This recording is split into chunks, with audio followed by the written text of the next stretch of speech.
Señor Jesús, muy buenos días, amadas hermanas. Esta mañana seguiremos disfrutando el alimento diario. Este alimento nos trae vida. Nosotros necesitamos rumiar y disfrutar esta palabra todo el día para que sea nuestro verdadero alimento. Señor Jesús. Serie Entonces vendrá el fin.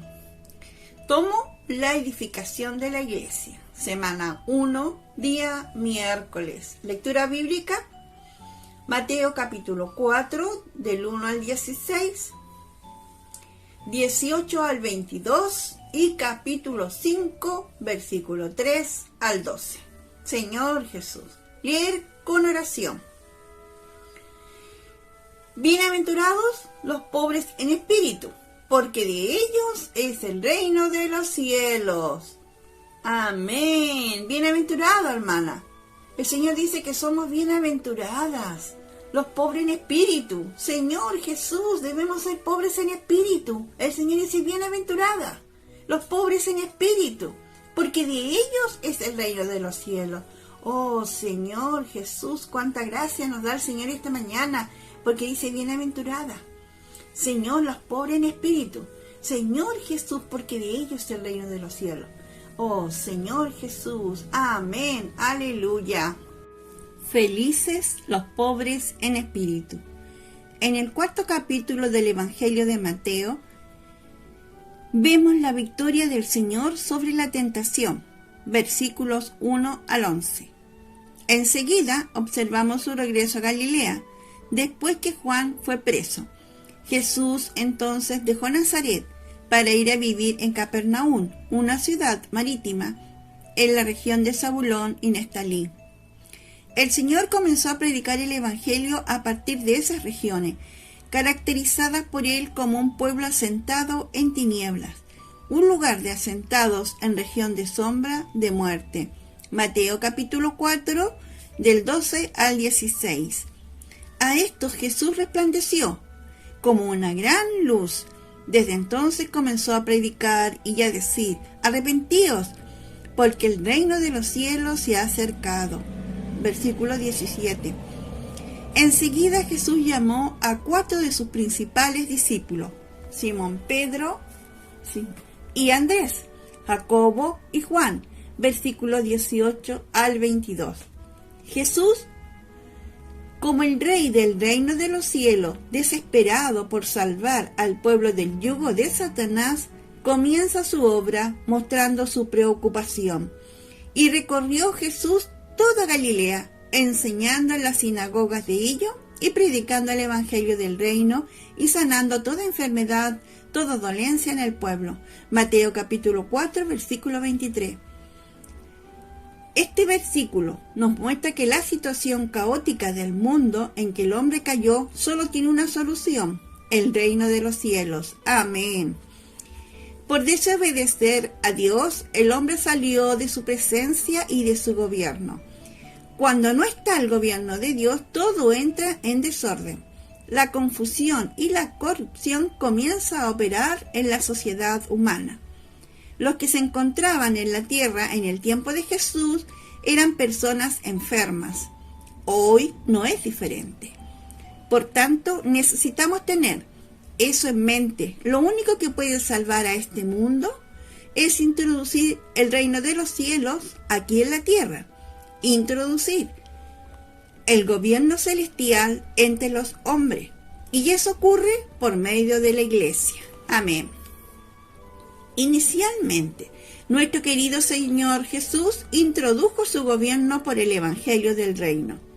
Él comenzó a sanar todas las enfermedades, a todos los paralíticos y a expulsar los demonios. Así su fama se comenzó a propagar por aquella región. Amén. Entre los capítulos 5 y 7 de Mateo comienza lo que consideramos que es la constitución del reino de los cielos.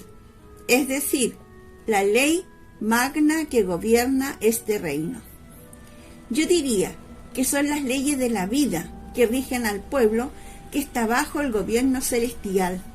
Jesús vino a la tierra para llamar, salvar y rescatar a un pueblo, a fin de ser el rey del reino de los cielos y comenzar a ejercer el gobierno celestial a partir de esas personas que en Mateo capítulo 16 forman la iglesia. Amén. Bienaventurados o felices son los que viven en el reino de los cielos. El primer requisito para entrar en el reino de los cielos es: bienaventurados los pobres en espíritu, porque de ellos es el reino de los cielos. Mateo capítulo 5, versículo 3. Si queremos comenzar a ser gobernados por el gobierno celestial, a lo primero que debemos poner atención es si nuestro espíritu está vacío, humilde, contrito, o si estamos llenos de nosotros mismos, confiando en nuestra propia fuerza, en la capacidad de nuestra carne. De esa manera, jamás entraremos en el reino de los cielos. Señor Jesús. Entremos con un espíritu contrito y humilde, conforme a lo dicho en el libro de Isaías. Y se dirá: construid, preparad el camino, quitad los obstáculos del camino de mi pueblo. Señor Jesús. El Señor quiere quitar los obstáculos para que su pueblo encuentre el camino. El reino de los cielos es el camino. Y en el versículo siguiente: porque así dice el alto y sublime, que vive para siempre, cuyo nombre es santo. Habito en lo alto y santo, y también con el contrito y humilde de espíritu, para vivificar el espíritu de los humildes y para vivificar el corazón de los contritos. Versículo 15. La sentencia que vive para siempre. En la versión Reina Valera 1960 dice: el que habita la eternidad. Dios no está sujeto al tiempo y al espacio, es decir, Dios no está en esta dimensión material en la que vivimos. Él está en la eternidad. Amén. Él es el alto, el sublime, aquel que vive para siempre. Para quien está en la eternidad, el tiempo no pasa. Quien vive en la eternidad, vive para siempre. Amén.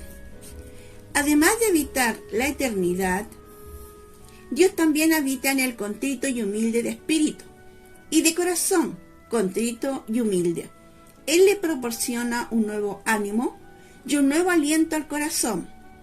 ¿Por qué de corazón contrito y humilde?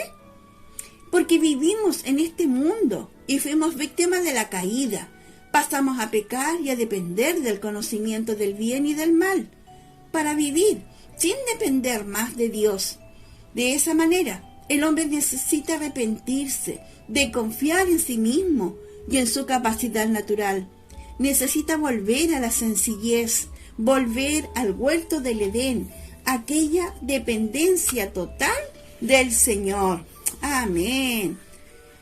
Al seguir en Isaías leemos: porque no contenderé para siempre, ni estaré siempre enojado, pues el espíritu desfallecería ante mí y el aliento de los que yo he creado. Señor Jesús. Isaías 57, 16. Si nuestro Señor se indignara por más tiempo con nosotros, o con el mundo que está totalmente bajo la maldición y la corrupción, no habría más esperanza para nosotros. Todo espíritu desfallecería.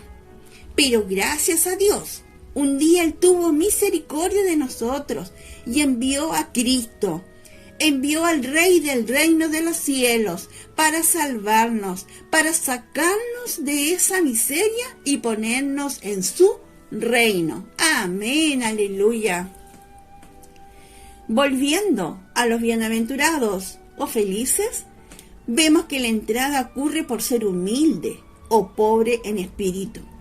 Los felices son aquellos que lloran, los mansos, los que tienen hambre y sed de justicia, los que ejercen misericordia, los misericordiosos con los demás, los puros de corazón, los pacificadores, los que promueven la paz, Señor Jesús. Además de ellos, tenemos a los que son perseguidos por causa de la justicia y los que son vituperados y perseguidos por causa del Señor. Ellos son bienaventurados, porque grande es su galardón en los cielos. Mateo capítulo 5, versículos 3 al 12. Al final de las bienaventuranzas, el Señor menciona el galardón. Mateo capítulo 5, versículo 12.